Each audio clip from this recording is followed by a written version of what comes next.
चारों युग में परमेश्वर कबीर जी इसी प्रकार आते हैं, अपनी लीला करते हैं, अपने यथार्थ ज्ञान को लिपिबद्ध करवाते हैं और शिशु रूप धारण करते हैं, एक जैसी समांतर लीला करते हैं। और उसमें इन्होंने परमात्मा की सेवा की थी, बालक रूप में उठा लाए थे और सत्सुकृत नाम दे रहा था परमात्मा का, सत्सुकृत।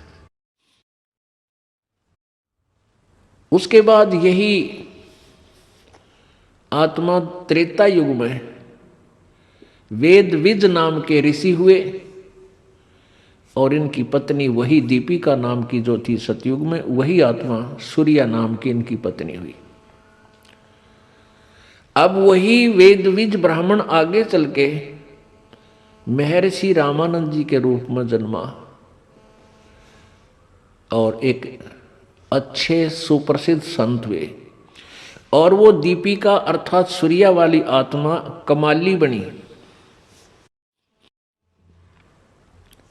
वो कमाली वाली आत्मा थी जिसको परमात्मा ने फिर बाद में मृतक को जीवित करके अपनी शरण में लिया था। पुण्यात्मा, इस रामानंद जी को भी पार करना था परमात्मा ने। आप परमेश्वर के संग रह करके परमात्मा की सेवा करने से उनके इतने पुण्य बन गए थे कि उनको एक अच्छी जो है ना चेतना बनी रही और भक्ति मार्ग में लग गए। रामानंद जी 104 वर्ष के थे जब कबीर परमेश्वर जी 5 वर्ष की आयु अपने शरीर की सो कर रहे थे। और उस समय महर्षि रामानंद जी का इतना बोलबाला था कि उन्होंने 52 दरबार बना रखे थे, 52 जगह उसमें सत्संग पर रामानंद जी द्वारा दिए गए ज्ञान अनुसार प्रतिदिन उनके बनाए हुए ऋषि गुरु शिष्य रामानंद जी के शिष्य प्रतिदिन 52 स्थानों पर जाकर के चर्चा किया करते थे, यानी वेदों और गीता तथा पुराणों का नाम लेकर के वो ज्ञान प्रचार करते थे। लेकिन पवित्र वेदों का नाम है ऋषि रामानंद ने ज्ञान था और न उनके शिष्यों को तो होना ही कहाँ था, और न ही गीता जी का ज्ञान था महर्षि रामानंद जी को, और न ही पुराणों का ज्ञान था। और महर्षि की पदवी प्राप्त थे। वहाँ आसपास के क्षेत्र में उनकी महिमा बहुत ज़्यादा थी। उन्होंने 1400 ऋषि शिष्य बना रखे थे, ब्राह्मण 1400, जिनको यानी प्रचार करने का आदेश दे रखा था अपने द्वारा दिए गए इस लोक वेद ज्ञान का। और सभी ये कहते थे महर्षि रामानंद जी जैसा वेदों का ज्ञाता पृथ्वी पर नहीं है, ये पुराणों का सही वेता है और यही श्रीमद् भगवत गीता जी को यथार्थ रूप से जानते हैं। उस समय ये सभी सदग्रंथ संस्कृत भाषा में लिपिबद्ध थे, वर्तमान में भी लिपिबद्ध उसी में है, लेकिन वर्तमान में उनका अनुवाद हिंदी में बहुत कुछ मिलता जुलता ठीक किया हुआ है। अनुवाद ठीक किया हुआ बहुत सा, लेकिन जहाँ पर ये विचलित हुए वहाँ इन्होंने अड़ंगा कर दिया, उसको अब हम ठीक कर लेंगे, क्योंकि हमारे पास वो मास्टर की है, वो मुख्य ज्ञान है परमात्मा कबीर जी का, जिसके अंदर चारों वेद 18 पुराण उपनिषद और श्रीमद् भगवत गीता जी, इन सभी का ज्ञान सिंपल लैंग्वेज में विद्यमान है। उस ज्ञान से हम तुलना करके गलत अनुवाद किया हुआ इन वर्तमान के अनुवादकर्ताओं का को हम ठीक कर लेंगे। जैसे इन्होंने श्रीमद् भगवत गीता जी के अध्याय नंबर 7 के श्लोक नंबर 18 में अनुत्तम का अति उत्तम कर रखा है, वो गलत किया है। और गीता जी अध्याय नंबर 18 के श्लोक नंबर 62 में व्रज माने जाना होता है, इन्होंने आना कर दिया, ये गलत किया। इसमें सारी गीता का भाव ही बदल गया। ऐसे अब हम ठीक कर लेंगे, क्योंकि हमें वो तत्व ज्ञान प्राप्त है जो सत्य है, यथार्थ ज्ञान है जो परमेश्वर कबीर जी द्वारा दिया गया है उनकी कबीर वाणी में, जिसके विषय में गीता जी अध्याय नंबर 4 के श्लोक नंबर 32 में कहा है कि जो ज्ञान गीता जी अध्याय नंबर 25 से लेकर 31-30 तक तुमने सुना है, पढ़ा है, इस तरह का ज्ञान उस सच्चिदानंद घन की वाणी में, उस पूर्ण परमात्मा अमर पुरुष की वाणी यानी मुख्य ज्ञान में, कबीर वाणी में विस्तार से लिखा गया है। उसके जानने के बाद पूर्ण मोक्ष प्राप्त हो जाता है। और उस ज्ञान को गीता जी अध्याय नंबर 4 के श्लोक नंबर 34 में कहा है, उस मुख्य ज्ञान को, उस तत्व ज्ञान को जो परमेश्वर द्वारा स्वयं आकर वर्णित है, उस ज्ञान को तू तत्वदर्शी संतों के पास जाकर समझ, उनको दंडवत प्रणाम कर, नम्र भाव से, कपट भाव छोड़कर भी नम्र भाव से उनकी सेवा करने से वो तत्वदर्शी संत तुझे परमात्मा के बारे में, गीता ज्ञानदाता भगवान कह रहा है, उस परमात्म तत्व के बारे में यानी पूर्ण ब्रह्म के बारे में जानकारी देंगे, उनसे सुनो। तो वो ज्ञान हमें प्राप्त है कबीर जी की वाणी में। अब ज्ञान तो पूरे कबीर पंथ में कबीर सागर ही रखते हैं, कबीर बीजक रखते हैं, कबीर जी की वाणियाँ शब्दावली रखते हैं, कबीर जी की साखियों को पढ़ते हैं, लेकिन वो समझ नहीं सकते। क्यों? क्योंकि सतगुरु बिन काहू न पाया ज्ञान, जो थो था भूस छड़े किसाना। गुरु बिन वेद पढ़े जो प्राणी, समझे न सार रहे अज्ञानी। अब ये महर्षि को आया करते थे, ये महर्षि को आते थे और इनको कह का भी ज्ञान नहीं था, भक्ति वेदों और गीता का, ना पुराणों का।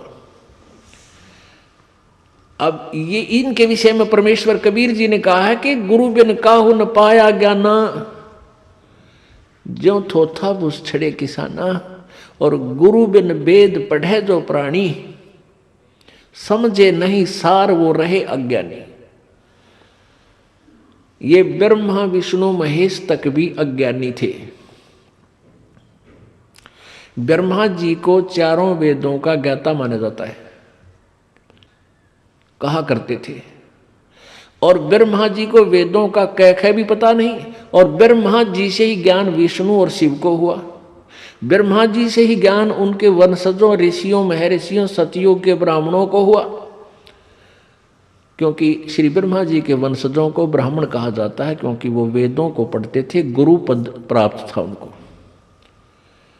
पुण्यात्माओं, ये शब्द जो दास ने कहे हैं कि ब्रह्मा विष्णु महेश और ये ऋषि महर्षि वेद ज्ञान नहीं जानते थे, ये अज्ञानी थे, तो शायद ही कोई पुण्यात्मा होगी जो इस कुनीन को सहन कर सके, कड़वी कुनीन को। इस कुनीन को आपको हजम कराने के लिए एक और मेडिसिन की जरूरत पड़ेगी, खांड डालनी पड़ेगी उसमें थोड़ी सी। और वो क्या, कौन सी खांड है कि हम बुरा है, आपको वो पवित्र शास्त्र दिखाएंगे जिनको आप सत्य मानते थे। पवित्र हिंदू समाज पुराणों को और पवित्र गीता जी, पवित्र वेदों को, पवित्र पुराणों को सत्य मानता है, अथेंटिक मानता है। और हमारे जो पवित्र हिंदू धर्म के गुरुजी थे वो यही कहा करते थे कि हम जो ज्ञान सुना रहे हैं आपको पुराणों से सुना रहे, ब्रह्मा विष्णु महेश सर्वेश्वर हैं, अजरो अमर हैं, ऐसे हैं। अब उन्हीं पुराणों में हम स्वयं पढ़ रहे हैं कि उनमें पता लगा हमें कि ब्रह्मा विष्णु महेश को कुछ ज्ञान नहीं था और ये नाशवान थे, अविनाशी नहीं थे, इनकी जन्म मृत्यु होती है। अब जब तक हम अज्ञानी, हम अशिक्षित थे, तो इन नकली गुरुओं का दाव लगा रहा, हमें झूठ बहकाते रहे कि वेदों में कहीं नहीं लिखा। जो कबीर जी कहते हैं कि ब्रह्मा विष्णु महेश अविनाशी नहीं है, ये कहीं पुराणों में नहीं लिखा, ये कहते रहे, तो हम पढ़ नहीं सकते थे। उस समय जब परमेश्वर आए थे, कबीर जी आए थे, इसलिए उन नकली गुरुओं और संतों और ब्राह्मणों का दाव लग गया, परमात्मा को उन्होंने फेल कर दिया उसमें। लेकिन परमात्मा पास हुए। पास क्यों हुए? क्योंकि आज पास हो गए वो, उनके द्वारा दिया गया ज्ञान आज सदग्रंथों विद्यमान है। और वही आत्मा परमात्मा की अब उनके द्वारा दिए गई भक्ति के कारण आज तक मनुष्य शरीर प्राप्त करती हुई आ रही है। 600 साल से तुम आप जी 600 साल से जो अब मालिक के चरणों में आ रहे हो, ये छोटी बात नहीं है। आप उस समय सन 1398 से लेकर सन 1518 के दौरान परमात्मा के चरणों में आप रहे हो कभी, और आपने ऐसी भक्ति करा गए परमात्मा उस समय मंत्र पहला देकर आपको अभी तक मनुष्य शरीर प्राप्त हो रहा। इसलिए आपको प्रभु की चाह है। कोई कहीं जा रहा है, कोई पहाड़ों पर जा रहा है, कोई संतों की तलाश करके उनके साथ चिपक गया मैं भक्ति करूं, आपको भगवान की चाह है। वो चाह इसीलिए बनी हुई है क्योंकि आप पहले भक्ति करते हुए आ रहे हो। वो परमात्मा अपनी समर्थता का उस समय प्रमाण देकर गए। आज वेद और गीता जी और पुराण उस परमात्मा को जो पहले लीला करके गए आज सिद्ध करेंगे कि वो परमात्मा जब आता है ऐसे ही लीलाएं करता है। तो आज हम आसानी से उनको पहचान लेंगे। लेकिन उन्होंने उस समय किन्होंने, नकली ऋषि और गुरुओं ने, ब्राह्मणों ने, मुल्ला और काजियों ने परमात्मा को जो है इस ज्ञान, परमात्मा के ज्ञान को जनता तक नहीं जाने दिया। लेकिन वो परमेश्वर कोई बालक नहीं थे, उसको लिपिबद्ध करवा कर चले गए। और आज वो गीता और वेद हमारे समक्ष है और हम उनको आप पढ़ाएंगे, हम पढ़ेंगे, अब शिक्षित हैं। अब देखिएगा पवित्र श्रीमद् देवी भागवत यानी देवी पुराण में लिखा है कि विष्णु जी को कोई ज्ञान नहीं भक्ति मार्ग का, और साधना भी करते थे ये। अब देखिएगा संक्षिप्त श्री देवी भागवत यानी दुर्गा पुराण पुण्यात्माओं या बिचली पीढ़ी है, और बिचली पीढ़ी में शिक्षित समाज है, बालक से लेकर बूढ़े तक। अब सभी देख सकता सदग्रंथों को, कबीर सागर को, कबीर वाणी को, और स्वयं पहचान सकता अपने भगवान को। आप देखिए ये देवी भागवत,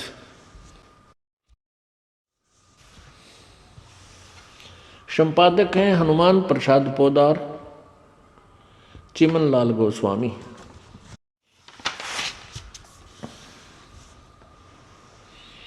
प्रकाशक एवं मुद्रक गीता प्रेस गोरखपुर, गोविंद भवन कार्यालय कोलकाता का संस्थान। अब देखना इसके 28 पृष्ठ पे है।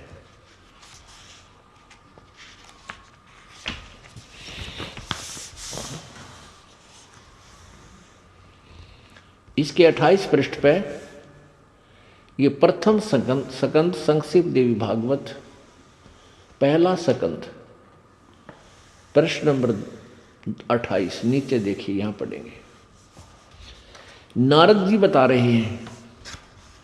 नारद जी ने कहा, महाभाग व्यास जी, तुम इस विषय में जो पूछ रहे हो ठीक यही प्रश्न मेरे पिताजी ने भगवान श्री हरि से किया था।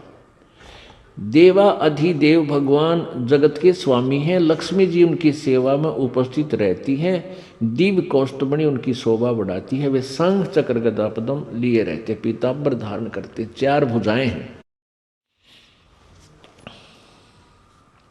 ऐसे जगत प्रभु वे चराचर जगत के आश्रय दाता है, जगत गुरु एवं देवताओं के भी देवता हैं। ऐसे जगत प्रभु भगवान श्री हरि यानी विष्णु जी महान तप कर रहे थे, महान तप कर रहे थे, उनकी समाधि लगी थी। यह देखकर मेरे पिता ब्रह्मा जी को बड़ा आश्चर्य हुआ। अतः उन्होंने उनसे जानने की इच्छा प्रकट की। ब्रह्मा जी ने पूछा विष्णु जी से, प्रभु आप देवताओं के अध्यक्ष, जगत के स्वामी, बहुत भविष्य एवं वर्तमान सभी जीवों के एकमात्र शासक हैं। भगवान फिर आप क्यों तप कर रहे हैं और किस देवता की आराधना में ध्यान मग्न है?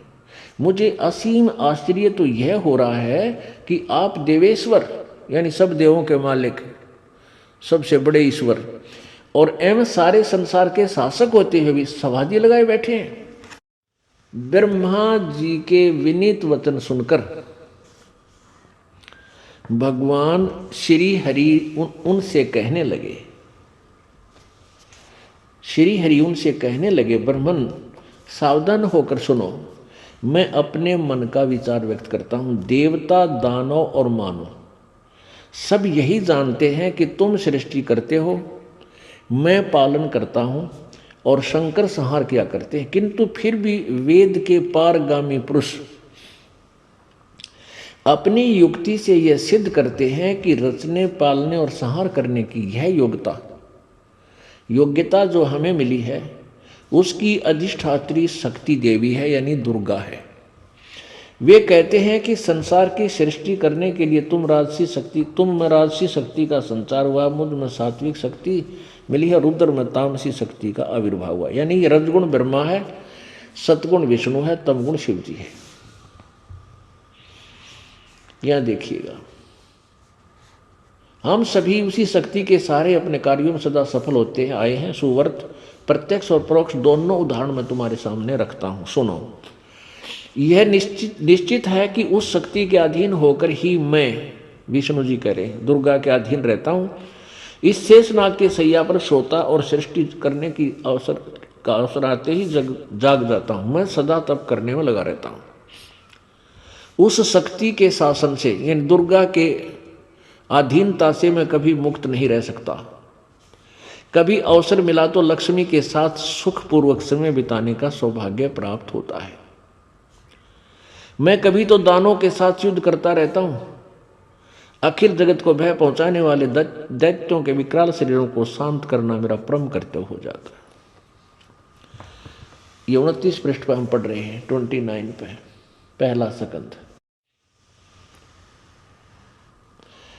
विष्णु जी आगे बता रहे हैं कि मुझे सब प्रकार से शक्ति यानी दुर्गा के अधीन होकर रहना पड़ता है।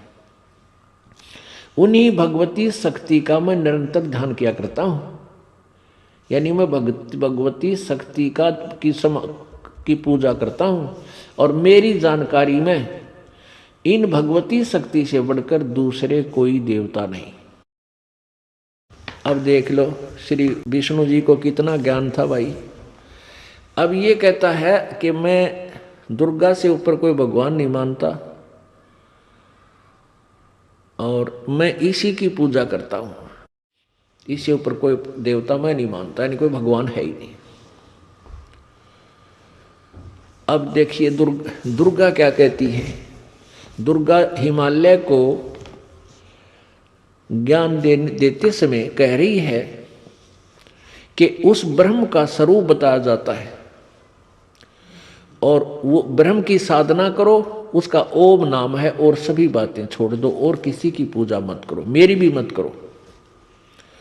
यदि तुमने पूर्ण लाभ लेना है जो देवी बता रही है तो कहते हैं उसका ब्रह्म का जाप करो। ये देखिए इसी देवी भागवत के 562 पृष्ठ पे हम पढ़ाएंगे, आपको रूबरू कराएंगे इस अमृत ज्ञान से। ये है 7वां स्कंध और संक्षिप्त देवी भागवत 562 पृष्ठ। यहाँ आइए नीचे। देवी के द्वारा हिमालय को ज्ञानोपदेश, ब्रह्म स्वरूप का वर्णन। श्री देवी कहने लगी, पर्वतराज, अब देवी का जो विशेष ज्ञान यहाँ से शुरू होता है, ये अपने विषय में कहा है। उस ब्रह्म का क्या स्वरूप है यह बतलाया जाता है, जो प्रकाश रूप, सबके अत्यंत समीप में स्थित, हृदय रूप गुहा में स्थित होने के कारण गुहाचर नाम से प्रसिद्ध और महान पद अर्थात परम प्राप्य है। वह समस्त प्राणियों के ज्ञान से परे है, अर्थात किसी की बुद्धि में आने वाला नहीं है। यह तुम जानो। जो परम प्रकाश रूप है, जो सूक्ष्म से भी अत्यंत सूक्ष्म है, जिसमें संपूर्ण लोक और उन लोकों में निवास करने वाले प्राणी स्थित हैं, वही ये अक्षर ब्रह्म है। वही सबके प्राण है, वही सबकी वाणी है और वही सबके मन है।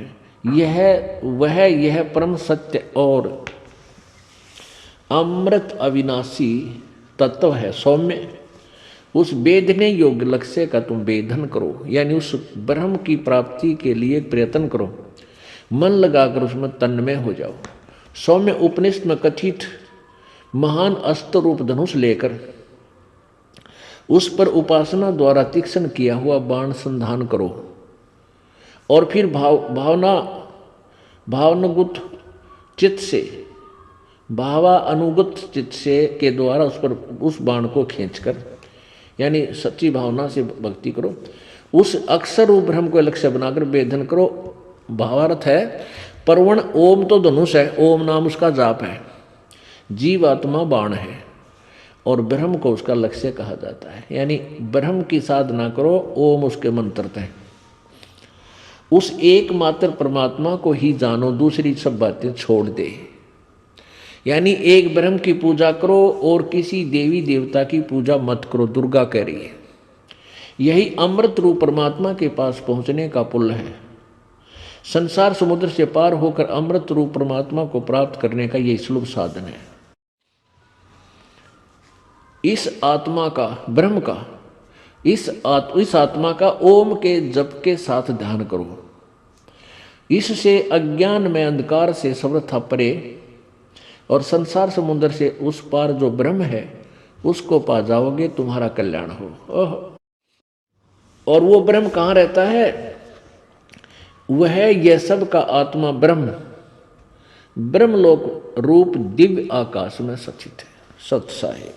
अब देखो, दुर्गा कह रही है कि और सब पूजा छोड़ दे, केवल ब्रह्म की पूजा कर, केवल एक उसका ओम नाम है,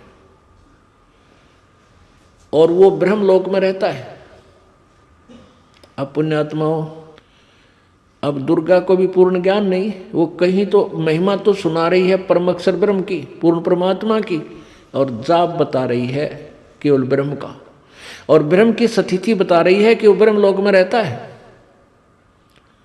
गीता जी अध्याय नंबर 8 के श्लोक नंबर 16 में लिखा है कि ब्रह्म लोक पर्यंत ये सभी लोग पुनरावर्ती में है, वहां गए हुए भी का जन्म मृत्यु होता है, पूर्ण मोक्ष नहीं होता।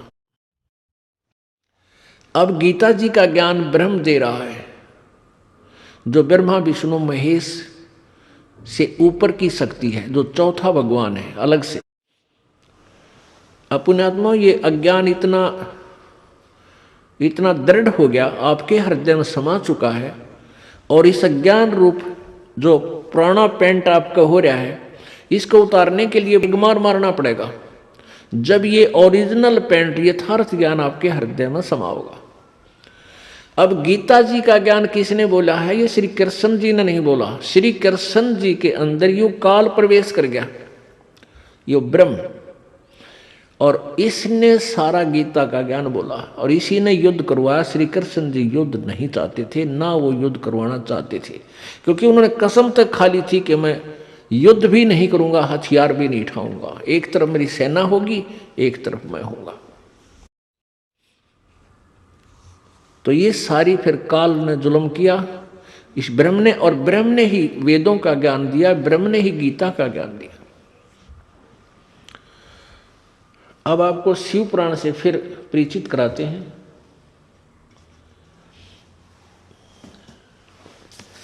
शिव पुराण से लेते हैं कि ब्रह्मा विष्णु महेश से जो भिन्न शक्ति है वो ब्रह्म है, वो सदाशिव शिव ब्रह्मा विष्णु आदि का रूप भी धारण कर लेता है, और वही गीता का ज्ञान दे रहा है। और गीता में ये ब्रह्म कह रहा है, देवी तो कह रही है ब्रह्म की पूजा करो, और ब्रह्म कह रहा है उस परम अक्षर ब्रह्म की पूजा करो, और उसका ज्ञान मुझे नहीं, उसकी साधना का। उसके विषय में कहा कि गीता जी अध्याय नंबर 4 के श्लोक नंबर 34 में कि उस परमात्मा को की भक्ति के विषय में, तत्व ज्ञान के विषय में तत्वदर्शी संतों से ज्ञान प्राप्त करो, मैं नहीं जानता। और गीता जी अध्याय नंबर 18 के श्लोक नंबर 62 में कहा कि अर्जुन, तू सर्वभाव से उस परमेश्वर की शरण में जा जिसकी कृपा से तू परम शांति और शाश्वत स्थान अर्थात सनातन परम धाम को प्राप्त होगा। और उस अपने विषय में बताया कि मेरा एक ओम अक्षर है। गीता जी अध्याय नंबर 8 के श्लोक नंबर 13 में ओम इति एक अक्षरम ब्रह्म व्यवहारन माम अनुस्मरण, ये परियाति तजन देहम सयाति परमाम गतिम। मुझ ब्रह्म का केवल एक ओम अक्षर है, नथिंग एल्स। और जो आखिर उच्चारण करके सिमरण करने का, जो इसका अंतिम श्वास तक सिमरण करता हुआ शरीर त्याग जाता, वो मुझे मेरे वाली गति को यानी ब्रह्म से मिलने वाले लाभ को प्राप्त करता है। गीता जी अध्याय नंबर 17 के श्लोक नंबर 23 में कहा कि उस परमेश्वर की, उस परम अक्षर ब्रह्म की साधना का ओम तत्सतिति निर्देश है ब्रह्म ने त्रिविध समर्थ है। 17 गीता जी अध्याय नंबर 17 के श्लोक नंबर 23 में कि उस परमात्मा की भक्ति का ओम तत्सत, ये 3 मंत्र का जाप है। ओम तो ब्रह्म का है, तत् ये परब्रह्म का है, संकेतिक गुप्त मंत्र अलग है, एक और मंत्र है, कोड वर्ड है यू। और सत्य, ये सत्य पुरुष परम अक्षर ब्रह्म का, ये तीनों मंत्र मिलकर पूर्ण परमात्मा की प्राप्ति होती है, जो पूर्ण संत से लेकर ही जाप करना होता है। तो इससे सिद्ध हुआ कि न तो ब्रह्मा को ज्ञान, ना विष्णु को, ना शिव जी को, ना दुर्गा को, और न ही ब्रह्म को कंप्लीट ज्ञान, क्योंकि उसको भक्ति विधि का पता नहीं। वो कह रहा है कि उस परमात्मा की भक्ति कर, और मेरी करे तो ब्रह्म ओम नाम है मेरा ओम अक्षर। तो इससे सिद्ध हो गया कि न तो वेदों का कंप्लीट ज्ञान ब्रह्म को था, क्योंकि ब्रह्म का ज्ञान, वेदों का ज्ञान कबीर परमेश्वर ने, 5 वेद जो ज्ञान परमेश्वर ने स्वयं आकर बताना पड़ा, ये ज्ञान भी इस ज्योति निरंजन काल के कंप्यूटर में फीड किया था। यानी ये 5 वेद परमेश्वर ने इस ज्योति निरंजन काल के हृदय में डाल दिए थे। इसने ये 4 वेद तो प्रकट कर दिए, 5वां खत्म कर दिया। यथार्थ ज्ञान था जिसमें कबीर परमेश्वर के विषय में, जब वो नष्ट कर दिया तो फिर इसके हाथ से बात नहीं रही। तो उस ज्ञान को परमेश्वर ने स्वयं आकर बताना पड़ा। अब ये सिद्ध करना चाहते हैं कि ब्रह्मा विष्णु महेश से अलग जो शक्ति है वो काल है, वो सदाशिव भी कहलाता है, और वही ब्रह्म है, उसका एक ओम अक्षर है। ये देखिए श्री शिव पुराण, ये गीता प्रेस गोरखपुर से प्रकाशित है। संपादक है हनुमान प्रसाद पोदार। और यहाँ देखिएगा ये कहाँ से प्रकाशित है। प्रकाशक में मुद्रक गीता प्रेस गोरखपुर, गोविंद भवन कार्यालय कोलकाता का संस्थान। इसके पृष्ठ नंबर 25 और 26 पे आपको दिखाते हैं विद्वेश्वर संहिता में, जब ब्रह्मा विष्णु महेश का ब्रह्मा और विष्णु का आपस में लड़ाई होगी, झगड़ा हो गया किसी एक बात पर कि तू मेरा पिता, मैं तेरा बाप, तू मेरा बाप। ये देखिएगा संक्षिप्त शिवपुराण विद्वेश्वर संहिता पृष्ठ नंबर 25 पे, और यहाँ पर इनका चित्र भी दे रखा है। ब्रह्मा और विष्णु का युद्ध हो गया, झगड़ा हो गया, तो उस काल भगवान ने, ब्रह्म ने बीच में उनका एक सतम डाल दिया था। तो फिर वो खुद आकर प्रकट हो गया था, उसने फिर इनसे वार्ता की। ये प्रश्न नंबर 25 पे ब्रह्मा विष्णु द्वारा भगवान शिव की स्तुति था उनका अंतर्ध्यान। ब्रह्मा और विष्णु ने पूछा, प्रभु इस काल से, ब्रह्म से, सृष्टि आदि 5 कर्तों के लक्षण क्या हैं, ये हम दोनों को बताइए। भगवान शिव बोले, मेरे कर्तव्यों को समझना अत्यंत गहन है, यह तथापि मैं कृपा पूर्वक तुम्हें अनेक उनके विषय में बता रहा हूँ। ब्रह्मा और अच्युत यानी विष्णु सृष्टि, पालन, संहार, तिरोभाव और अनुग्रह, ये 5 ही मेरे जगत संबंधी कार्य हैं जो नित्य सिद्ध हैं, और संसार की रचना का जो आरंभ है वह सर्ग कहलाता है। आरंभ है उसी को सर्ग या सृष्टि कहते हैं। देखिए नीचे कमाल कर दिया। अब ये काल कहता है ब्रह्मा और विष्णु को, क्योंकि ये इसके बेटे हैं, दुर्गा इनकी माता है ब्रह्मा विष्णु महेश की, पुत्रो तुम दोनों ने, काल कहता है पुत्रो तुम दोनों ने तपस्या करके प्रसन्न हुए मुझ परमेश्वर से सृष्टि और सतिथि नामक 2 कृत्य प्राप्त किए हैं। ये दोनों तुम्हें बहुत प्रिय हैं। इसी प्रकार मेरी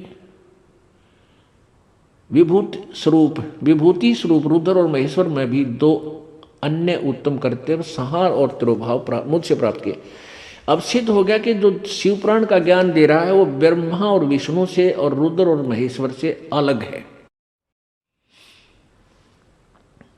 वो कौन है? वो क्या बता रहा है कि मैंने पूर्व काल में अपने सर्वभूत मंत्र का उपदेश किया था, जो ओंकार के रूप में प्रसिद्ध है। वह मंगलकारी मंत्र है। सबसे पहले मेरे मुख से ओम ओंकार प्रकट हुआ, जो मेरे स्वरूप का बोध कराने वाला है। ओंकार वाचक है, मैं वाच्य हूँ। यह मंत्र मेरा स्वरूप ही है। प्रतिदिन ओंकार का निरंतर स्मरण करने से मेरा ही सदा स्मरण होता है। इन सभी अवयव से ऊपर इसके बारे में बताया है, इन सभी अवयवों से एकीभूत होकर वह परवण ओम नामक एक अक्षर हो गया।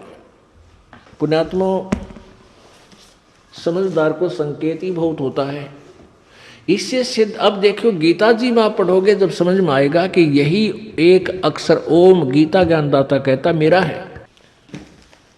अब देखिए श्रीमद् भगवत गीता अध्याय नंबर 8 का श्लोक नंबर 13। अनुवादक हैं जयदयाल गोविंद का। गीता प्रेस गोरखपुर से प्रकाशित है। मुद्रक एवं प्रकाशक गीता प्रेस गोरखपुर, गोविंद भवन कार्यालय कोलकाता का संस्थान। प्रश्न अध्याय नंबर 8 के श्लोक नंबर 13 से आपको रूबरू कराते हैं। अध्याय नंबर 8 और 12 और 13 इन्होंने इकट्ठा ही अनुवाद किया है। हम 13 को पढ़ेंगे। 13 में लिखा है ओम इति एकाक्षरम, ओम इति एकाक्षरम ब्रह्म व्यवहारन माम अनुसमरण, ये प्रयाति तदम देहम स याति परमाम गतिम। माम ब्रह्म हम अनुवाद कर सकते हैं, ऐसी बात नहीं है। माम ब्रह्म, माम माने मुझ, ब्रह्म माने ब्रह्म का, मुझ ब्रह्म का। ओम इति एक अक्षरम, ओम यह एक अक्षर है। अनुस्मरण, व्यवहारण माने उच्चारण करके, अनुस्मरण माने स्मरण करने का। ये प्रयाति तदन देहम, जो इसका स्मरण करता हुआ शरीर त्याग कर जाता है, स याति परमाम गति, वह मेरे वाली गति को प्राप्त होता, मिलने वाला सुख उसको प्राप्त होता है। अब यहाँ देखिएगा, इन्होंने अनुवाद किया है यहाँ से, जो पुरुष ओम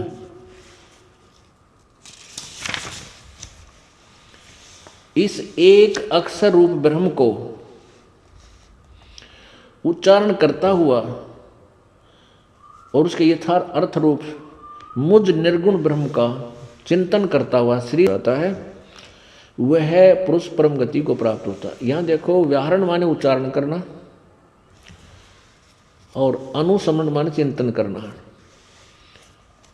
और एक अक्षर ब्रह्म, ये इनका एक अक्षर रूप ब्रह्म को नहीं, ये खुद कहता है कि ये सभी अवयवों से मिलकर मेरा एक ओम अक्षर बन जाता, जैसे आपने अभी शिव महापुराण में सुना।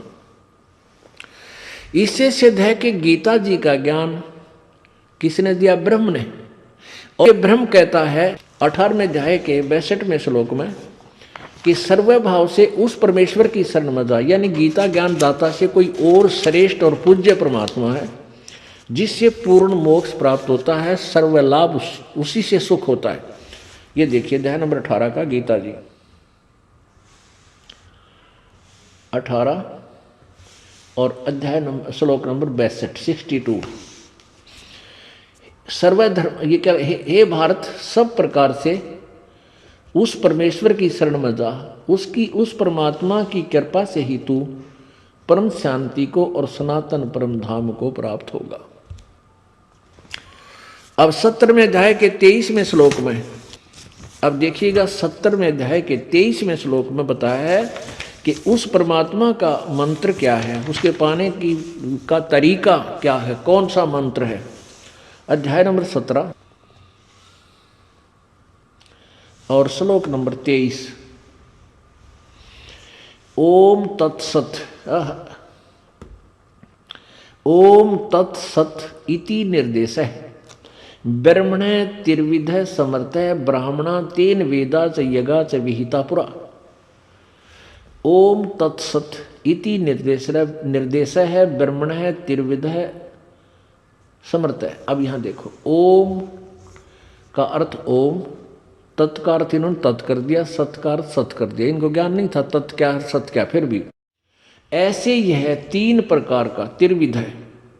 ब्रह्मणे माने सच्चिदानंद घन ब्रह्म का नाम कहा है। ब्रह्मणे माने सच्चिदानंद घन ब्रह्म, जो गीता ज्ञान दाता से अन्य है।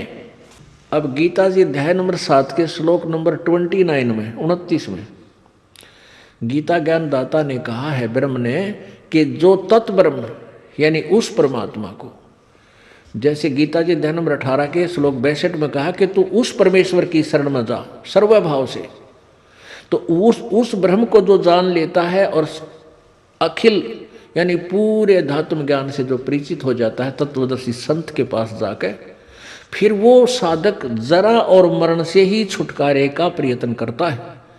इस संसार की किसी वस्तु की इच्छा वो नहीं करता। तो 8वें अध्याय के प्रथम श्लोक में अर्जुन ने पूछा तो वो किम तत्ब्रह्म, वो ऐसा कीमती भगवान कौन है, वो तत्ब्रह्म कौन है, क्या है वो तत्ब्रह्म। 8वें अध्याय के 3रे मंत्र में गीता जी में गीता ज्ञानदाता ने कहा वो परम अक्षर ब्रह्म है, यानी वो है सर्वश्रेष्ठ परमात्मा, परम अक्षर ब्रह्म, सबसे उत्तम पुरुषत्व अन्य। गीता जी अध्याय नंबर 15 के श्लोक नंबर 16 और 17 में 3 भगवान बताए। एक ये अक्षर पुरुष है ये ब्रह्म जिसको, और एक अक्षर पुरुष है परम परब्रह्म, और तीसरा जो उत्तम पुरुषत्व अन्य 17वें श्लोक में 15वें अध्याय के गीता जी में उत्तम पुरुषत्व अन्य परमात्मा इति उदाहरते, और ये लोग तरमावि से विवृत्ति अवय ईश्वर है। वो ऊपर वर्णित 16वें श्लोक में वर्णित दोनों पुरुषों यानी अक्षर पुरुष ब्रह्म, अक्षर पुरुष पर ब्रह्म से भी कोई और है, और वही वास्तव में परमात्मा कहलाता है, वही वास्तव में अविनाशी है। तो उसके विषय में अब यहां देखना, गीता जी अध्याय नंबर 7 के श्लोक नंबर 29 को आपको दिखाते हैं। ये देखना अध्याय नंबर 7 के और श्लोक नंबर 29। पहले संस्कृत पढ़ें, इससे आसानी से समझ में आएगा। जरा मरण मोक्षाय माम आश्रित्य यतन्ति ये ते ब्रह्म तत्विदु। ओह, तत् ब्रह्म, ब्रह्म तत् कहो चाहे तत् ब्रह्म कहो, विदु माने जानने वाले, कृष्ण माने सारे अध्यात्म यानी आध्यात्मिक ज्ञान से परिचित है। कर्म च अखिलम, अखिल माने सर्व, और सभी कर्मों से जो परिचित हैं, तत्ब्रह्म से परिचित हैं, पूरे अध्यात्म ज्ञान से परिचित हैं, वे जरा मरण मोक्षाय यतन्ति ये, वो माम आश्रित है, मेरे ज्ञान का आश्रय लेकर तत्वदर्शी संतों को खोजकर, और जो उस तत्ब्रह्म से परिचित हो जाते हैं, सारे अध्यात्म ज्ञान से परिचित हो जाते हैं, वो तो केवल जरा मरण मोक्ष से ही छुटकारा पाने के लिए प्रयत्न करते हैं। मोक्ष, ये अनुवाद फिर इनका देखिए, इन्होंने जो किया है गीता प्रेस ग्रुप वालों ने, जो मेरी शरण होकर जरा और मरण से छूटने के लिए प्रयत्न करते हैं, जरा माने बुढ़ापा, और यत्न करते हैं, वे पुरुष तत्व ब्रह्म, ये देखो तत्व ब्रह्म, तत्व ब्रह्म उस ब्रह्म को, ओह ब्रह्म कहो चाहे परमात्मा कहो, परमेश्वर कहो, तत्व ब्रह्म उस ब्रह्म को, उस परमात्मा को, संपूर्ण अध्यात्म को तथा संपूर्ण कर्मों को जानते हैं। उनको पता है कि ये अरहट का कुआ लोई यागल बंध्या है, सबको ये कीरी कुंजड़ और अवतारा, अरहट डोर बंधे कई बारा। ये चतुर्भुजी भगवान कहाँ है, ब्रह्मा विष्णु महेश, ये भी अरहट डोर बंधे सब आवे, इनकी जन्म मृत्यु होती है। तो इसलिए उस परम अक्षर ब्रह्म की साधना करने से जन्म मृत्यु सदा के लिए छुटकारा हो जाता है, तो वो उस परमात्मा से परिचित होते हैं। तो इसलिए 8वें अध्याय के प्रथम श्लोक में, क्योंकि 30 श्लोक है 7वें अध्याय में, और तीसरे में अधिभूत अद्वितीय अधियजाधि के बारे में जानकारी दी है। तो अर्जुन ने पूछा किम तत्ब्रह्म किम अध्यात्म और किम अधियज, वो कौन है तत्ब्रह्म। ये देखिएगा, यहां आप पढ़ रहे थे 7वां, ये 30 मंत्र पे समाप्त हो जाता 7वां अध्याय। यहाँ 8वां प्रारंभ होता है। इसके प्रथम मंत्र में अर्जुन ने प्रश्न किया, किम तत्ब्रह्म, किम अध्यात्म, किम कर्म पुरुषोत्तम, अधिभूत च किम प्रोक्तम, अधिदेवम किम उच्यते। वह पुरुषोत्तम, वह ब्रह्म क्या है, वह ब्रह्म क्या है, तत्ब्रह्म, तत्ब्रह्म किम, वह किम माने क्या, वह ब्रह्म क्या है। इसका उत्तर तीसरे श्लोक में दिया 8वें अध्याय के में। इसमें कहा कि वो परम अक्षर ब्रह्म है। अपने आत्माओं, इस 8वें अध्याय में गीता जी में 2 भगवानों का क्लियर स्पष्टीकरण है। इसमें कहा कि जो मेरी साधना करता है वो मुझे प्राप्त होगा, और जो उस परम अक्षर ब्रह्म की साधना करता है, उस परम संत के पास जाकर वो 3 मंत्र का जाप लेकर, तो उसकी भक्ति से अंत समय में श्रवण करता हुआ शरीर छोड़कर जाता है तो उसको प्राप्त होता है।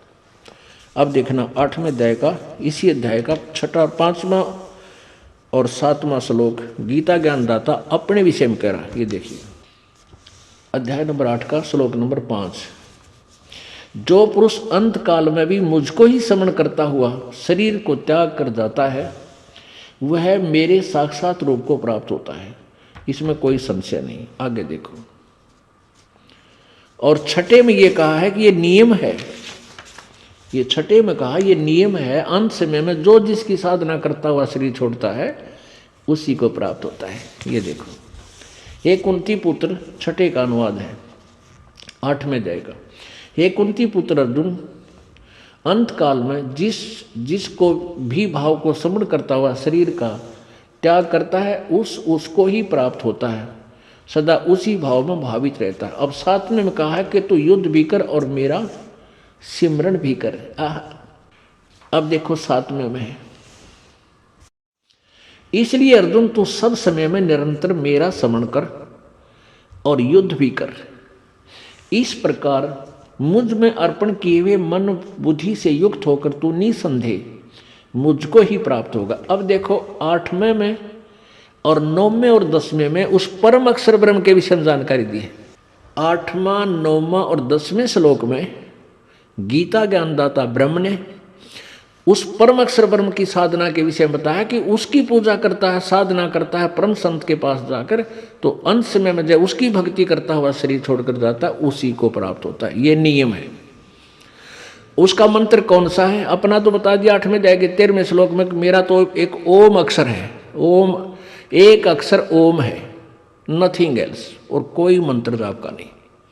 और उस परमात्मा सच्चिदानंद घन ब्रह्म की, उस पूर्ण परमात्मा परम अक्षर ब्रह्म का 17वें अध्याय के 23वें श्लोक में बताया कि वो ओम तत्सत, ये 3 मंत्र का जाप है। ओम ब्रह्म का है, सरपुरुष का, और तत् ये सांकेतिक है, गुप्त ये दास बताओगा, ये कोड वर्ड है। वो परब्रह्म का, और वो सत्य यानी सारनाम जो है वो पूर्ण ब्रह्म परम अक्षर ब्रह्म का। इन तीनों मंत्रों के जाप का प्रॉपरली हमने भक्ति करनी पड़ेगी। भक्ति की कमाई के बल से हम परमात्मा सतलोक को प्राप्त, सतपुरुष को प्राप्त करें। यहाँ देखना 8वें अध्याय का 8वां, 9वां और 10वां तीनों में सच्चिदानंद घन ब्रह्म के विषय में कहा है। 8वें का 8वां श्लोक यहाँ से शुरू होता है, यहाँ इसका अनुवाद है।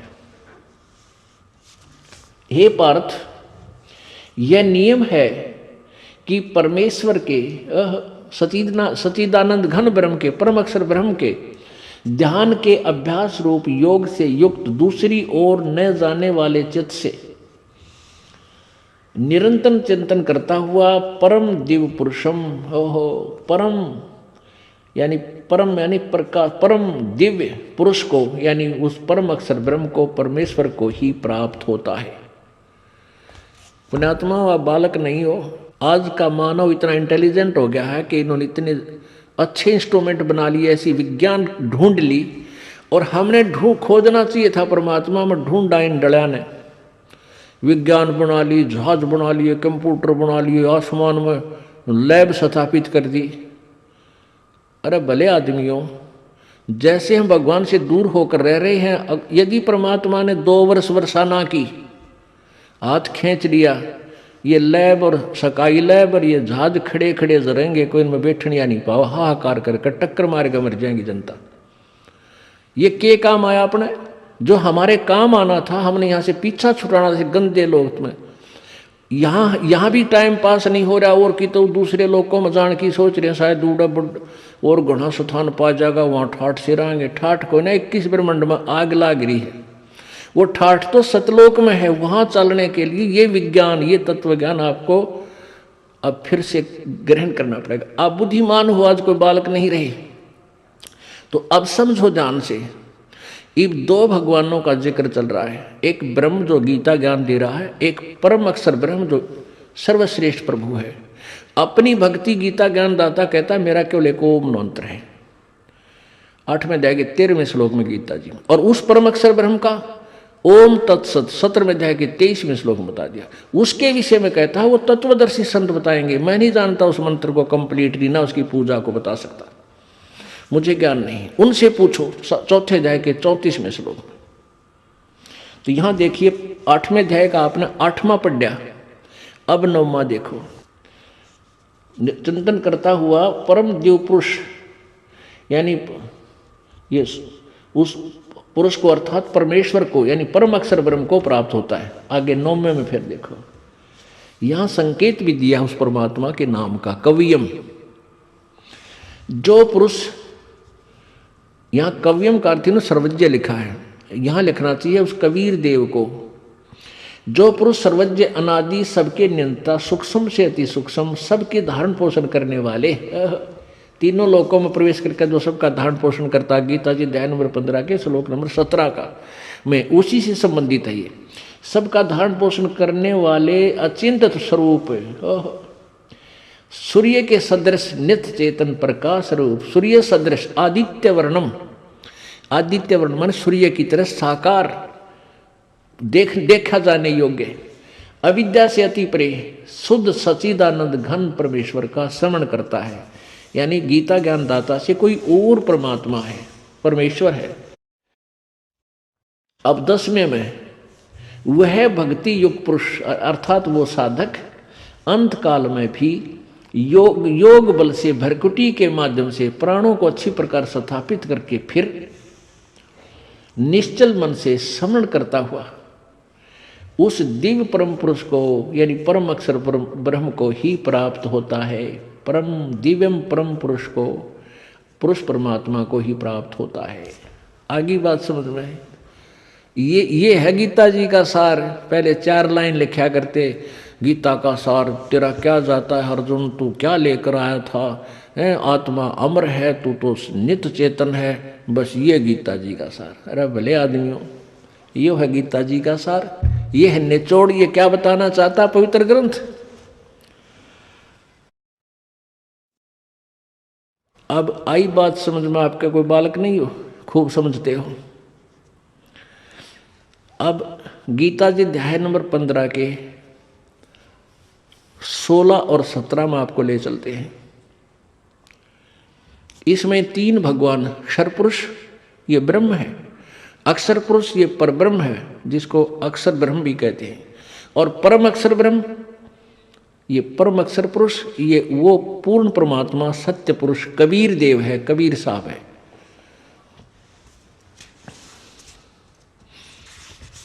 अब ये 3 परमात्मा आपके समक्ष होंगे। ये देखिएगा अध्याय नंबर 15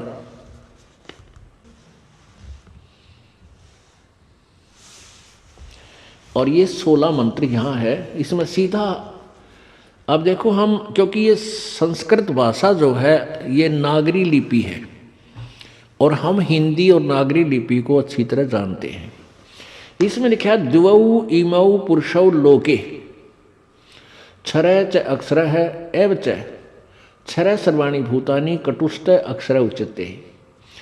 द्वौ इमौ पुरुषौ लोके, इस द्वौ इमौ पुरुषौ लोके, इस लोक में, इमौ माने इस, लोके माने लोक में, यानी क्षर पुरुष और परब्रह्म का जो लोक है यो एक लोक माना जाता है। इस लोक में क्योंकि ये एक जैसे मटेरियल से बना है, पृथ्वी तत्व से। इस लोक में दिव्य माने दो, पुरुषों माने पुरुष, दो प्रभु प्रसिद्ध हैं, एक सरपुरुष एक अक्षर पुरुष, क्योंकि इस पुरुषों को हम यहाँ भी लगा सकते हैं। इस लोक में दो अक्षर पुरुष और अक्षर पुरुष, यानी सरपुरुष ये ब्रह्म है, अक्षर पुरुष ये परब्रह्म है। और इसी प्रकार इन दोनों भगवानों के लोकों में सभी प्राणियों के, इनके भी और इनके अंतर्गत जितने प्राणियों के स्थूल शरीर नाशवान है, इनके शरीर नाशवान है, और आत्मा जीव अमर सबकी है, अविनाशी है। यह देखिएगा, इस संसार में नाशवान और अविनाशी भी दो प्रकार के पुरुषों माने पुरुष हैं। इन्होंने पुरुष लिख दिया, यहाँ लिखना था दो प्रकार के भगवान हैं, प्रभु हैं।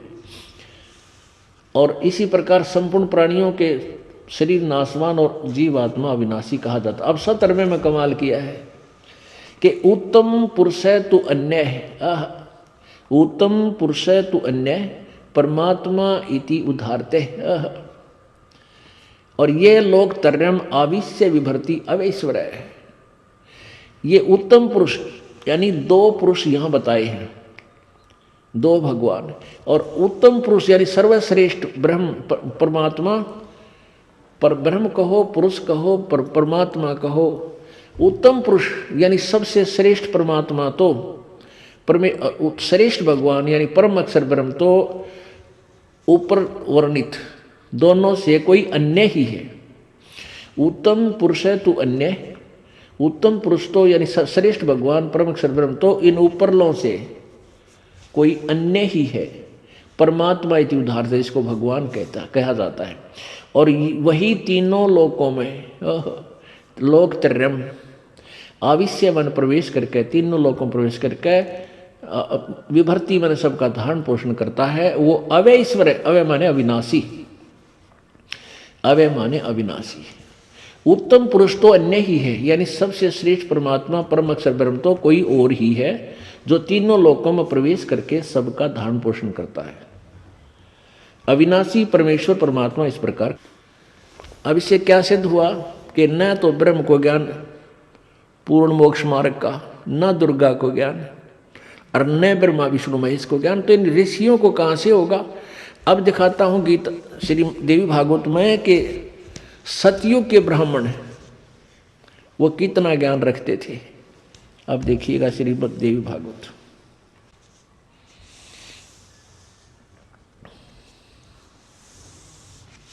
श्रीमद् देवी भागवत संक्षिप्त मोटा चित्र, मोटा सचित्र मोटा संपादक हनुमान प्रसाद पोदार चिमनलाल गोस्वामी। ये वही गीता प्रेस गोरखपुर से प्रकाशित है।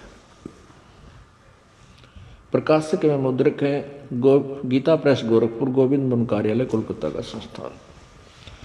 अब इसके पृष्ठ नंबर 414 पे और छठे सकंद में आपको इन सतयुग के ब्राह्मणों के ज्ञान की पोल खुलेगी। ये देखिएगा, अध्याय छठा सकंद और संक्षिप्त देवी भागवत 414 पृष्ठ। जन्मेजय ने पूछा महाभाग, किस युग में कैसा धर्म का स्वरूप है, इस संपूर्ण विषय को विशेष रूप से बताने की कृपा कीजिए। व्यास जी बोले, राजन, यह निश्चय है कि सतयुग में ब्राह्मण वेद के पूर्ण विद्वान थे। उनके द्वारा निरंतर भगवती जगदम्बा की आराधना होती थी। भगवती का दर्शन करने के लिए उनका सदा मन लायित रहता था। ले भाई, आ गया ओढ़ सतयुग के ब्राह्मणों यानी ऋषियों के ज्ञान का। ये कहते हैं कि सतयुग के ब्राह्मण वेद के पूर्ण विद्वान थे और दुर्गा की पूजा करते थे। रे थरा फूटे बाग थरे। अब दुर्गा कहती है 7वें सकंद में 562 पृष्ठ पे आपने पढ़ा, विमाल्य को ज्ञान देते हुए कि उस ब्रह्म का स्वरूप बताया जाता है। उस ब्रह्म की पूजा करो, उसका ओम नाम है, और सब बातें छोड़ दो। और वो ब्रह्म लोक में रहता है। और गीता में ब्रह्म कहता है कि पूर्ण ब्रह्म की भक्ति करो, मेरी भक्ति अनुत्तम है। 7वें अध्याय के 18वें मंत्र में और 18वें अध्याय के 62वें श्लोक में, 15वें अध्याय के 4थे श्लोक में, अब पुण्यात्माओं,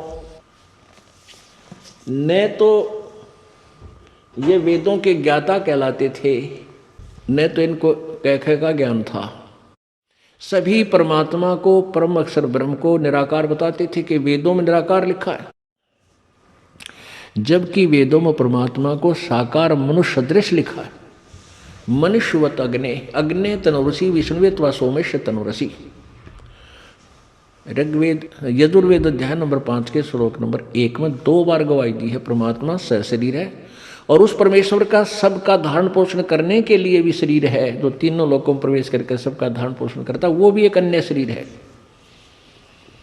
और वो अतिथि रूप में आता है, कुछ दिन मेहमान रूप में यहाँ रहकर अपने तत्व ज्ञान का प्रचार करके फिर प्रस्थान कर जाता है। अतिथि उसको कहते हैं जिसके आने की तिथि पूर्व निर्धारित ना हो, अचानक आ जाए।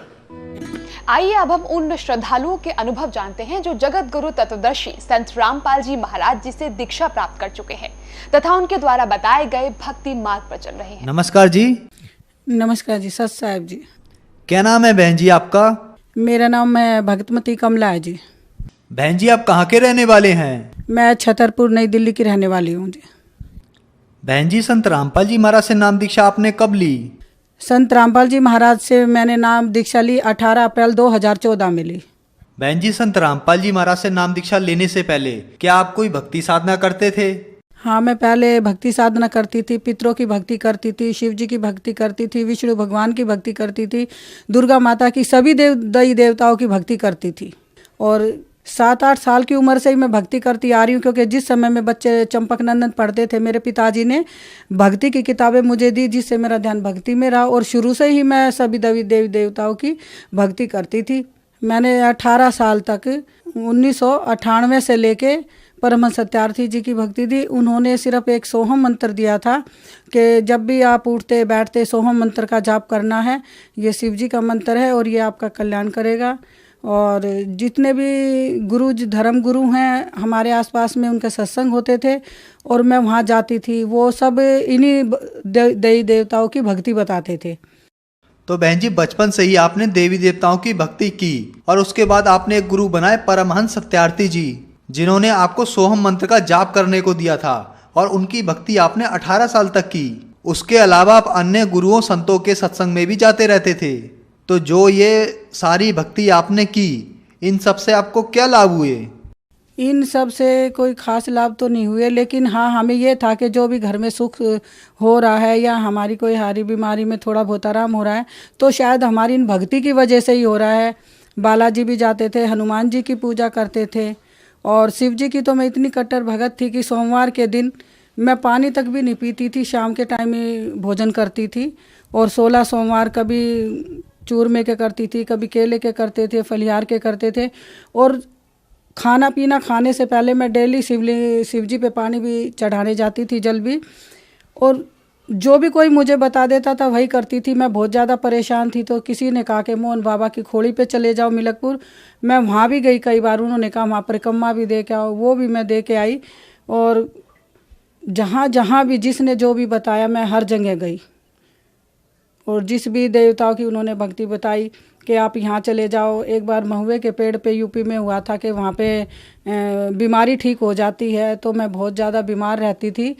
मैं शादी के बाद इतनी ज़्यादा बीमार रहती थी कि मेरे 17-18 ऑपरेशन हो चुके हैं, और बवासीर के ही मेरे खाली 17-12 ऑपरेशन हो चुके हैं।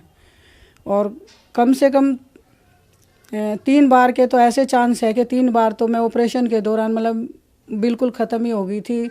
डॉक्टर ने बाद में बताया कि आप क्या कर रहे थे, आप तो बिल्कुल ही मर ही चुके थे, दोबारा से ऑक्सीजन लगाने के बाद आपके सांस आए हैं वापस। एक बार सबसे पहले तो ये चांस मेरे साथ 7 साल की उम्र में हुआ। मेरे सर में रसोली थी, मेरा सफदरजंग में ऑपरेशन हुआ था, और रसोली का ऑपरेशन मेरा सबसे पहला नंबर था।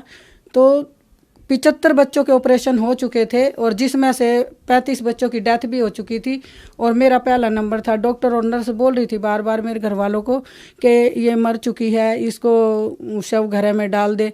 मेरे पति भी बहुत साईं बाबा की और हनुमान जी की भक्ति करते थे। वो हर मंगलवार को हनुमान चालीसा पढ़ते थे, मंदिर जाते थे और साईं बाबा मंदिर में भी बहुत सेवा करते थे और छतरपुर मंदिर में भी नवरात्रों में और हर संडे के सेवा करते थे। पर सारी भक्ति करते हुए भी वो सन 2012 में इतने ज़्यादा बीमार हुए, उनको ऊपरी की परेशानी हो गई और वो सन 2014 में 9 मार्च 2014 में उनकी डेथ हो गई। हमने हर जगह जहाँ भी जिसने बताया, मुल्लों के पास में, मौलवियों के पास में, पंडितों के पास में, डॉक्टरों के पास में, एम्स में उनका 2 साल तक वो इलाज चला, लेकिन वहाँ पर भी वो ठीक नहीं हो पाए। जैसा भी जो कोई बताता था वैसे मैं करती जाती थी, लेकिन फिर भी कोई फ़ायदा नहीं हुआ और आखिर में 9 मार्च 2014 को उनकी डेथ हो गई। आपने बताया कि देवी देवताओं की आपने इतनी भक्ति साधनाएं की, आपके पति ने हनुमान जी की भक्ति की, साईं बाबा की भक्ति की, आपने गुरु भी बना रखे थे, लेकिन इन भक्ति साधनाओं से आपको कोई लाभ नहीं हुआ, बल्कि हनुमान जी की, साईं बाबा की भक्ति करते करते और मंदिरों में सेवा करते करते आपके पति की 2014 में डेथ हो गई। तो फिर इतना सब होने के बाद संत रामपाल जी महाराज के बारे में जानकारी आपको कहाँ से मिली?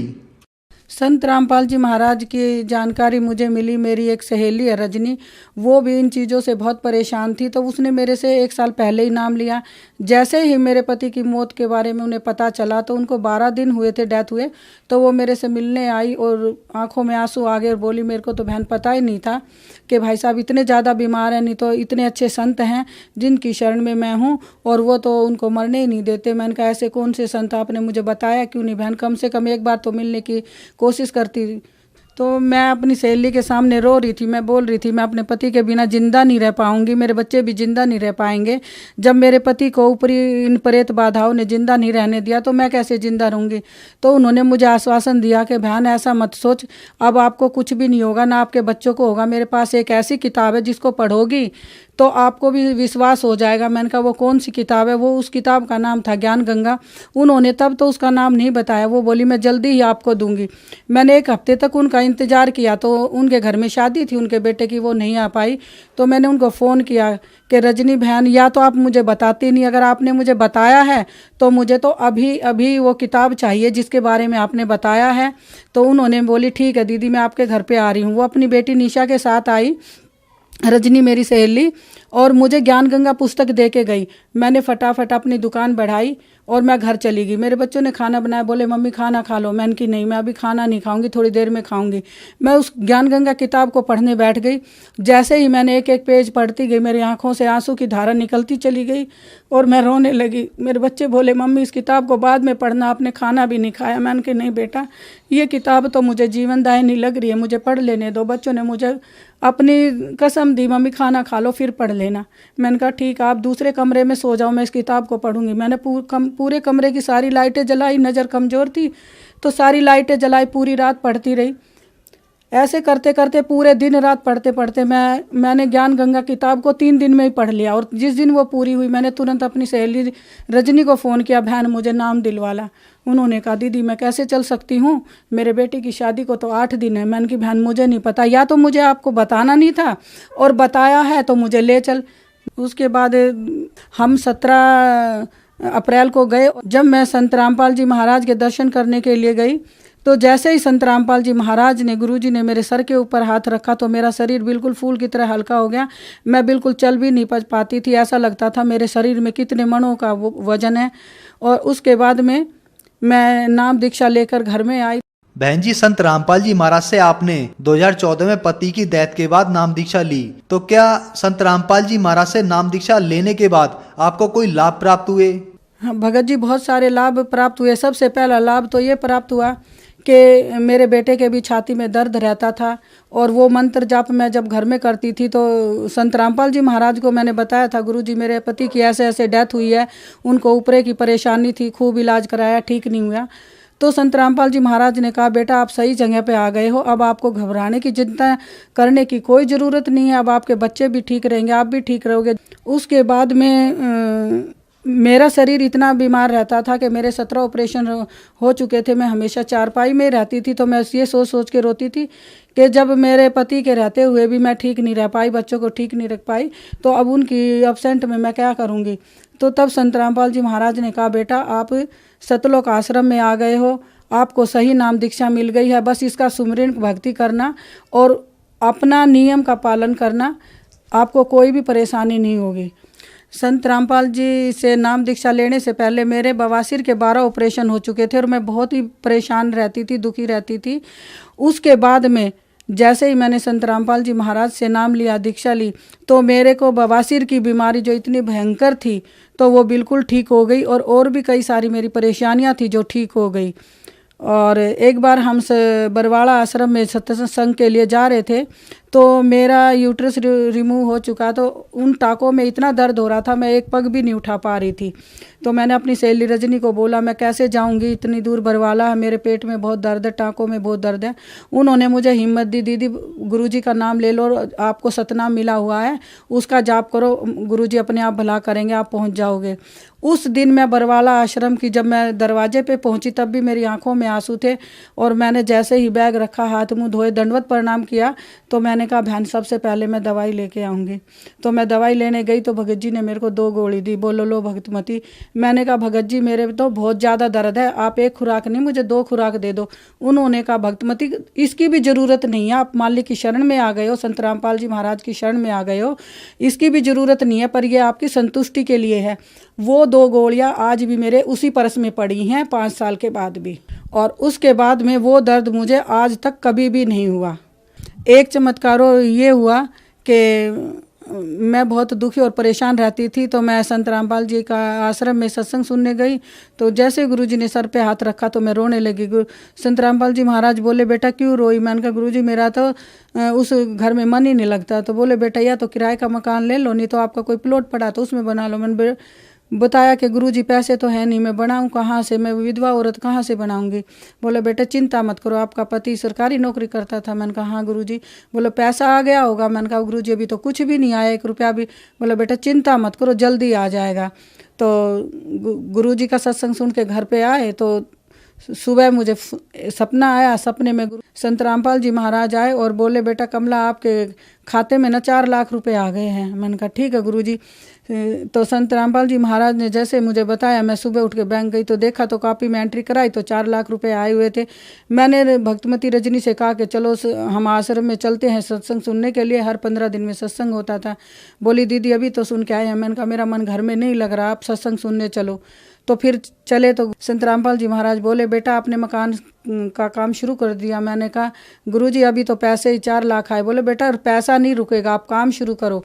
और कुछ दिन बाद में ही फिर संत रामपाल जी महाराज मेरे सपने में आए और बोले बेटा कमला आपके खाते में 5 लाख रुपए और आ गए, अब अपने मकान का काम शुरू कर दो, और जब आप कहोगे ना कि बस मुझे इतना ही चाहिए तो उतना ही बनेगा। मैंने कहा परमात्मा मुझे ज़्यादा नहीं चाहिए, बस मुझे सर पे छत चाहिए और ज़्यादा इससे कुछ नहीं चाहिए। बोले ठीक है बेटा जितना तुम चाहोगे उतना ही हो जाएगा।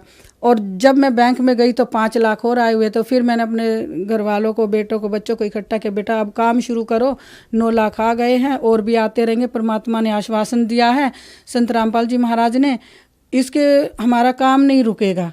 और इसके बाद में एक चमत्कार ये हुआ कि जब मेरा मकान बन रहा था तो सारा सामान तो बिजली की फिटिंग का मेरा बेटा चांदनी चौक से ले आया था, पर जो थोड़ा बहुत कम रह गया था वो मेहरौली में लेने गया था।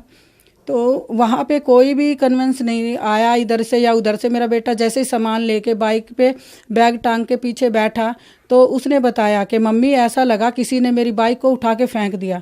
इधर उधर से दुकानदार आए और मेरे बेटे को उठाया, उसकी पैंट फटी हुई थी, घुटना छिला हुआ था। तो उसने आके बताया मम्मी मेरे साथ ऐसा हुआ। मैंने कहा बेटा थोड़ी बहुत खरोच आ गई है, पर संत रामपाल जी महाराज का आशीर्वाद हमारे सर के ऊपर है तो आपका बाल भी बाका नहीं हो सकता। मैंने अरदास लगाई है मालिक मेरे बच्चों को ठीक रखना। इसके बाद में एक चमत्कार ये हुआ कि मेरा सारा सामान मकान का पड़ा हुआ था, तो मेरा देवर बोलने लगे कि भाभी इतना सामान पड़ा हुआ, पीछे से कोई सामान उठा ले जाएगा और फिर पैसे कहाँ से लाओगे इतने, तो इसको बेटे को यहाँ सुला दो रखवाली के लिए। मैंने कहा नहीं, सामान चला जाएगा तो कोई बात नहीं, बेटे को कुछ हो जाएगा तो मैं कहाँ से लाऊंगी, पापा तो रहे नहीं, इसके एक ही बेटा है, 3 बहनों का एक ही भाई है। तो मेरा बेटा बोला मम्मी कोई डरने की बात नहीं है, मैं सो जाता हूँ। रात को मेरा बेटा सोया हुआ था तो 3 चोर चोरी करने आए, तो मेरे बेटे ने आंखें बंद करके चुपचाप लेटा रहा। तो वो चोर चोरी करके इधर उधर ताक झाके छोटा मोटा सामान लेके चले गए। फिर काफ़ी देर बाद मेरे बेटे को जैसे ही आँख लगी तो उसने एक 20 फुट लंबे जिन को अपने सिरहाने खड़े पाया।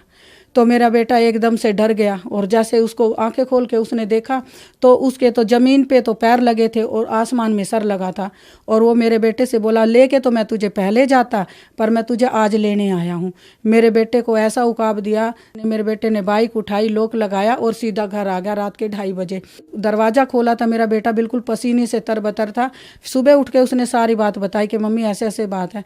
मैंने कहा, बेटा संत रामपाल जी महाराज का आशीर्वाद हमारे सर पे है, आपका कोई भी बाल भी बाका नहीं कर सकता। उस दिन के बाद मैंने जब जोत लगाई तो मैंने मालिक को अरदास लगाई, है संत रामपाल जी महाराज, अगर मैं आपकी शरण में हूँ और सच्ची भक्ति कर रही हूँ और नियम का पालन कर रही हूँ तो मेरे बच्चों की रक्षा करना। उस दिन के बाद आज तक मेरे बेटे की बाइक ना कभी टकराई, ना मेरे बेटे को कभी खरोच भी आई। तो बहन जी, आपने बताया कि जब आपने संत रामपाल जी महाराज से नाम दीक्षा ली, उसके बाद आपको आर्थिक लाभ हुआ, आपका मकान भी बन गया और संत रामपाल जी महाराज की दया से आपके बच्चों की रक्षा भी हुई। आपकी जो बवासीर की बीमारी, जिसमें आपके 12 ऑपरेशन हो चुके थे, वो भी संत रामपाल जी महाराज से नाम दीक्षा लेने के बाद ठीक हो गई। तो जो श्रद्धालु आपको सुन रहे हैं, आप उन्हें क्या संदेश देना चाहेंगी?